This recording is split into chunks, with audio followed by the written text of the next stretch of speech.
কি গো, বাপ মেয়ে মিলে কি এত গল্প করছো শুনি? না গো, তেমন কোনো গল্প না। বলছে ঈদে ওর নতুন জামা দেওয়া লাগবে। গতকালও আমার কাছে ওই একই বায়না ধরলো। আমি ওকে কত করে বোঝালাম যে তোর বাবার হাতের অবস্থা ভালো না, কাজ কাম নেই, কোত্থেকে দেবে। তাও আবার তোমার কাছে বায়না ধরেছে। তুমি চুপ করো তো। ও আমার একমাত্র ছোট মেয়ে, ওকে কিছু না দিতে পারলে হয়? আমি গিয়ে দেখি জমিদারের কাছ থেকে কিছু ধার নিতে পারি কিনা। হ্যাঁ, যাও যাও। ধার তো নিতে পারলেও শোধ কিভাবে দিবে সে চিন্তা তো নেই। খালি মেয়ে বায়না ধরেছে বলে অত টাকা খরচ করে ওকে জামা কিনে দিতে হবে। কি যে বলো তুমি! বছরের একটা দিন সব ছেলেমেয়েরা নতুন নতুন জামা কাপড় পরবে। ও নতুন জামা না পরতে পারলে ওর খারাপ লাগবে না? চুপ করো তো তোমরা, আর ভালো লাগে না। ঠিক আছে, লাগবে না আমার নতুন জামা, আমি যাচ্ছি। ওই যে গেল গেল, তোমার উপর রাগ করে কোথায় বেরুলো? যাক, আবার একটু পরে ঠিকই ফিরে আসবে।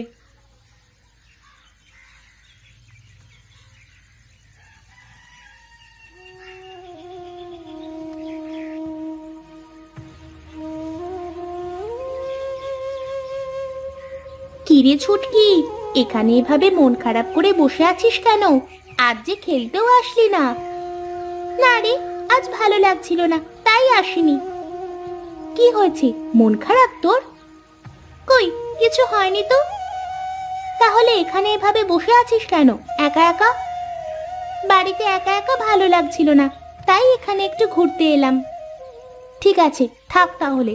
আমাকে আবার আজ বাবার সাথে যেতে হবে বাজারে।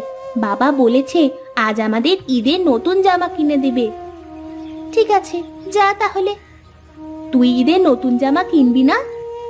না রে, আমার বাবার কাছে এখন টাকা নেই, পরের ঈদে কিনে দেবে। হা হা হা, তুই তো প্রতিবারই ওই কথা বলিস, কিন্তু কোনোবারই নতুন জামা কিনতে পারিস না। থাক, আমি যাই।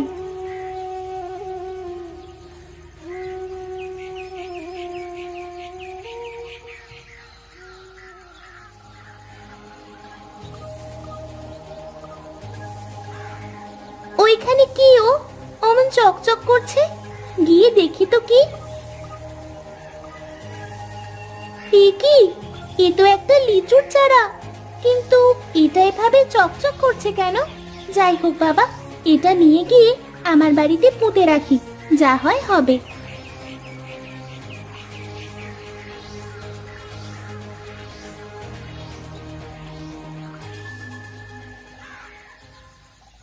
কি রে মা, এটা কি?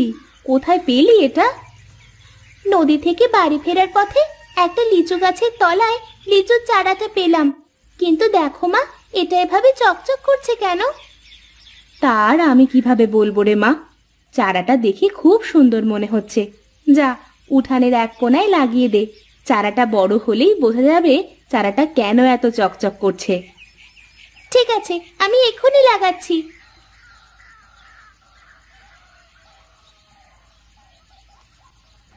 জমিদার বাবু, কেমন আছেন আপনি? হ্যাঁ রে, ভালোই আছি। তা তোর কি অবস্থা তাই বল। আমার পাওনা 2000 টাকা দিতে এলি নাকি? না জমিদার বাবু, ওর চোখে মুখে তো আমি অন্য কথা দেখছি। তা কি করতে এসেছিস বল জমিদার বাবুকে। এই, বাবু, বলছি আমাকে যদি আরো 2000 টাকা দিতেন তাহলে খুবই উপকার হতো। আমার কিছু টাকার খুব প্রয়োজন। হ্যাঁ রে, টাকা তো শুধু তোরই প্রয়োজন, হ্যাঁ? আর আমাদের তো টাকা লাগে না, তাই না? আমাদের হাওয়া খেয়ে থাকলেই চলবে নাকি? না বাবু, তা নয়। বলছি আমি কিছুদিনের মধ্যেই আপনার সব টাকা শোধ করে দেব। আপনি শুধু আমাকে এখন 2000 টাকা দেন। ঠিক আছে, দেব। আগে তুই আগের পাওনা 2000 টাকা আর তার সুদ মিলিয়ে মোট 4000 টাকা দে। তারপরে আবার 2000 টাকা নিস, বুঝলি? থাক তাহলে জমিদার বাবু। ঠিক আছে, আমি তাহলে এখন আসি। আসি বললে কি আর হয় রে? ঈদের আগে যদি টাকা পরিশোধ না করিস তাহলে তোদের বাড়ি ছাড়া করে ছাড়বো, এই বলে রাখলাম।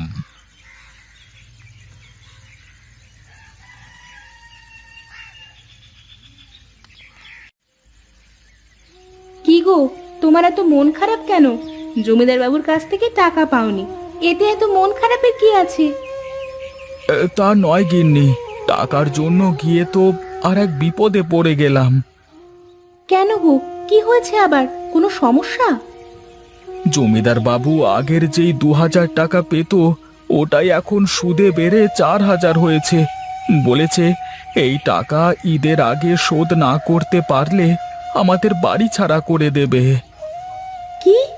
ওগো, এবার তাহলে কি হবে আমাদের? ঈদের আগে এতগুলো টাকা তুমি কোথায় পাবে?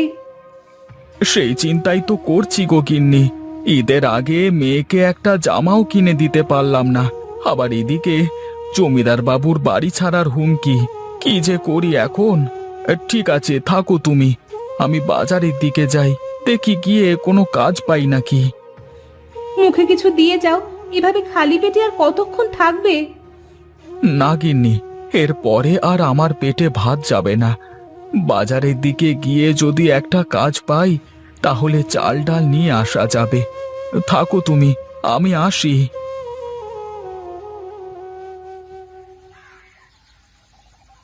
মা মা, এদিকে এসো তাড়াতাড়ি। হ্যাঁ রে, আসছি। কেন রে, কি হয়েছে? এত ডাকাডাকি করছিস কেন? দেখো মা, মনে হচ্ছে না চারাটা একটু বড় হয়েছে?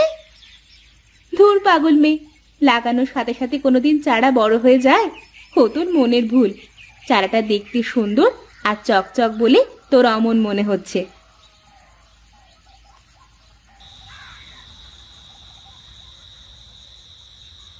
তোর বাবা সে কখন গেছে বাজারে কাজ খুঁজতে, কাজ পেলো কিনা কে জানে। আর এতক্ষণে তো ফিরে আসার কথা, এখনো তো এলো না। ওই দেখো মা, বাবা চলে এসেছে। না গো গিন্নি, কোথাও খুঁজে একটা কাজও পেলাম না বাজারে। ঠিক মতো বাজার করে খাওয়া টাকাও হয় না, আবার সামনে ঈদ। কি দিয়ে যে কি করব বুঝতে পারছি না। এত চিন্তা করো না তো, ঠিক একটা না একটা ব্যবস্থা হবেই। ওপরওয়ালা কাউকে নিরাশ করেন না। তুমি ধৈর্য ধরো, আমাদেরও একটা ব্যবস্থা হবে। ঠিকই বলেছ গো তুমি। দাও দাও, কিছু খেতে দাও, সকাল থেকে কিছুই খাইনি। হ্যাঁ দিচ্ছি, বসো। ছুটকি, বই রেখে খেয়ে নে, খেয়ে নিয়ে আবার পড়তে বসিস। ঠিক আছে মা, দাও।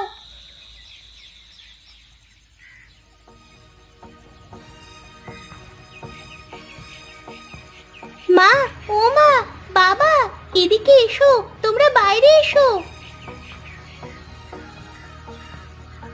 কি রে ছুটকি, সকাল সকাল এত ডাকছিস কেন? এই দেখো মা, কি হয়েছে। এ কি রে, এ তো দেখছি লাল টকটকে লিচু পেকে পেকে ধরে রয়েছে। এক রাতের মধ্যে এ হলো কিভাবে? এ আবার আমার চোখে কি দেখছি আমি? আমি স্বপ্ন দেখছি না তো? কই, স্বপ্ন না তো। কিন্তু এক রাতের মধ্যে এ হওয়া তো অসম্ভব। অসম্ভব কিছুই না, ওপরওয়ালা আমাদের ওপর রহম করেছে, তাই তো এসব হয়েছে। ঠিকই বলেছ গো তুমি। দেখি একটা লিচু খেয়ে দেখি সত্যি নাকি। হ্যাঁ, এ তো সত্যি। হ্যাঁ, আর কি সুস্বাদু লিচু গো। এই অমৌসুমী লিচু বাজারে বিক্রি করলে তো অনেক টাকা পাওয়া যাবে। হ্যাঁ গো, আমি বলেছিলাম না একটা ব্যবস্থা হবেই। দেখলে তো, আমার কথা ঠিক হলো। নাও, এবার যাও, কিছু লিচু বাজারে বিক্রি করে এসো। হ্যাঁ হ্যাঁ, যাচ্ছি যাচ্ছি। আর এসব হলোই তো আমার মেয়ে ছুটকির জন্য। বাবা, এবার আমার জন্য নতুন জামা আনবে তো? হ্যাঁ রে মা, এবার তোর জন্য অনেকগুলো নতুন জামা কিনে আনবো। কিরে গোপাল, এখন আবার কাজ কাম ছেড়ে নিজের ব্যবসা শুরু করলি নাকি? হ্যাঁ গো, কাজ কাম তো আর কিছু নেই। লিচু বিক্রি করে যদি পেট চলে তাহলে তো ভালোই হবে। আরে লিচু ভালো হবে তো, তা কত করে বিক্রি করছিস? হ্যাঁ গো, খুব সুস্বাদু। বিশ্বাস না হয় একটা মুখে নিয়ে দেখো। আহ, কি সুস্বাদু লিচু রে। এমন লিচু তো আমি বাপের জন্মে খাইনি। জানিস নিবি, আমাকে 100টা লিচু দে দেখি। ঠিক আছে, এই নাও। আর 100 টাকা দিলেই হবে। কি রে, এত স্বাদের লিচু এত সস্তায়? তাহলে আমাকে আরো 100টা দিয়ে দে। আর এই ধর 200 টাকা। কি বলিস রে? তাহলে তো যে করেই হোক ওর লিচু গাছটা আমাদের জব্দ করতেই হবে। সব গিয়ে দেখে আয় কি অবস্থা। এই ঠিক আছে, চলুন বাবু। কিরে গোপাল, কি অবস্থা? শুনলাম খুব নাকি ব্যবসা করছিস। এই তো বাবু, কোনো মতে চলছে দিন, আপনাদের দোয়ায়।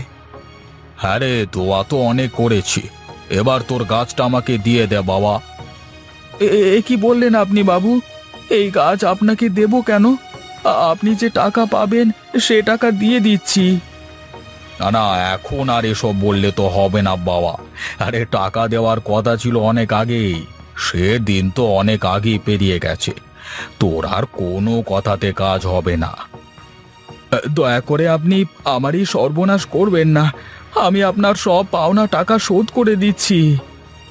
হয় এখন তোর গাছটা দিবি, না হয় তোর এই ছোট মেয়ে ছুটকিকে আমি তুলে নিয়ে যাচ্ছি। যতদিন গাছটি আমাকে না দিবি ততদিন তোর মেয়ে আমার কাছেই থাকবে। এই কানাই, ওই মেয়েটাকে নিয়ে চলে আয়। ওরে বাবা রে, ও মরে গেলাম রে, বাঁচাও বাঁচাও। ওরে বাবা রে, মরে গেলাম রে, ওরে মরে গেলাম রে বাবা। তোমাকে অনেক ধন্যবাদ লিচু গাছ। তুমি আমার মেয়েকে বাঁচিয়েছো, আর আমাদেরও বাঁচিয়েছো। তুমি ভালো থেকো আর আমাদেরও ভালো রেখো।